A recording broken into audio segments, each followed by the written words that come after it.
मनोविज्ञान के लिए आपके पास में जो भी किताब है, किसी के पास में धीर जी की किताब, धीर सिंह की अवनी किताब होगी, उससे पढ़ते रहिए।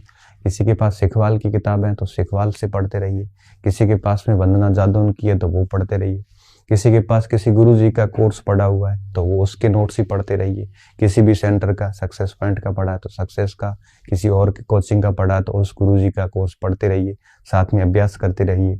अब देखो, हिंदी में 9 से 12 तक की ग्रामर की किताब आती है, वो उसमें आप कर लोगे। संस्कृत अगर आपके पहले पढ़ी हुई नहीं है तो मेरा सुझाव ये रहेगा कि आप किसी शिक्षक से पढ़ लेना, किसी टीचर से पढ़ लोगे तो संस्कृत थोड़ी ज़्यादा अच्छी हो जाएगी। और अगर अंग्रेजी है तो अंग्रेजी अपने स्रोतों के अनुसार आप देख लेना, ठीक है। और पर्यावरण की गाइड ना रख के और आप है वो 6ठी से 8वीं तक की अगर किताबें देख लेते हैं तो भी दिक्कत वाली बात नहीं है। इसके नोट्स भी खूब आएंगे मार्केट में। और देख सकते हो तो 9th-10th की किताब है। अच्छा, इनकी 6ठी, 8वीं, 9वीं, 10वीं की सामाजिक की किताब है खाली। किसकी?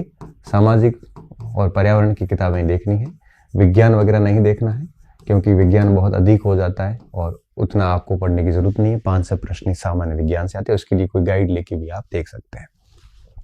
इनको कंफर्म करना है।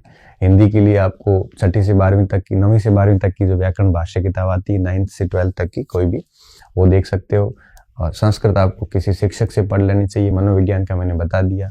और राजस्थान जीके के लिए आप गाइड भी पढ़ सकते हैं, किताबें पढ़ सकते हैं। आप गाइड पढ़ोगे तो ही ठीक रहेगा, या आपके किसी कोचिंग सेंटर के गुरुजी के जो नोट्स वगैरह है उससे भी आप इसको तैयार कर सकते हैं।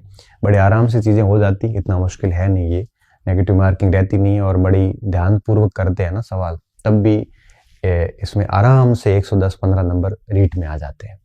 और रीट के 7-8 महीने बाद आपके मेंस परीक्षा प्रस्तावित है, तो ऐसी स्थिति में इन सारे पोर्शन को वापस आपको पढ़ना पड़ेगा, क्योंकि मेंस में सारे वापस है, ठीक है। थोड़ा सा आईसीटी है या एक आधी लैंग्वेज अलग पड़ेगी, थोड़ा विज्ञान एक्स्ट्रा होगा, थोड़ी चीज़ें एक्स्ट्रा होगी, तो वो आपको देखनी है। बाकी कोई बहुत अधिक फर्क है वो है नहीं, ठीक है। तो अभी आप पूरा फोकस पात्रता पे रखिए। जिनकी पात्रता नहीं भी है वो आज से ही पात्रता के लिए लग जाइए।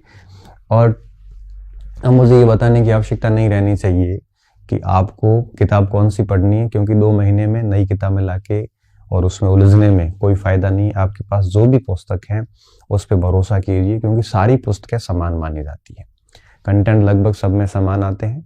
तो अभी आप किताबें चेंज न